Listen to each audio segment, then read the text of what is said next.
After the grand statements of opening day, all eyes were on American President Joe Biden in Glasgow to see whether he would deliver on new American leaderships and promises on climate change. Just as they were side by side on stage, the European Commission president and the U.S. leader were united in the pledge to cut methane emissions by 2030. So together, we're committing to collectively reduce our methane by 30% by 2030, and I think we could probably go beyond that. We just announced this package at the General Assembly and back in September. At the time, as mentioned, 9 countries had signed on.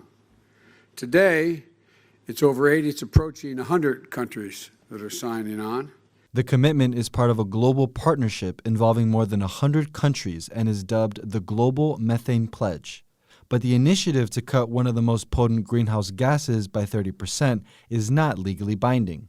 Methane is mostly emitted from human activities and is a large contributor to global warming. The United States has been facing intense pressure as historically it has pumped the most greenhouse gases into the atmosphere. While the United States says it's stepping up to its responsibilities, other major polluters, including Australia, China, India, and Russia, have not joined the partnership. We showed up. And by showing up, we've had a profound impact on the way I think the rest of the world is looking at the United States and its leadership role. President Biden chastised China and Russia, whose leaders are not in Glasgow. I think it's been a big mistake, quite frankly, for China, with respect to China not showing up. The rest of the world is going to look to China and say, what value added are they providing? And they've lost an ability to influence people around the world and all the people here at COP. The same way I would argue with regard to Russia. As Biden and other world leaders continue their discussions, important goals remain elusive.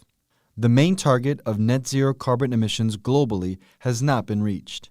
Without it, experts say that the world is set for a future of rising temperatures and a continuation of the lethal fires, floods, droughts, and heat waves seen in recent years. But UK Prime Minister Boris Johnson struck a cautiously optimistic tone in his closing speech.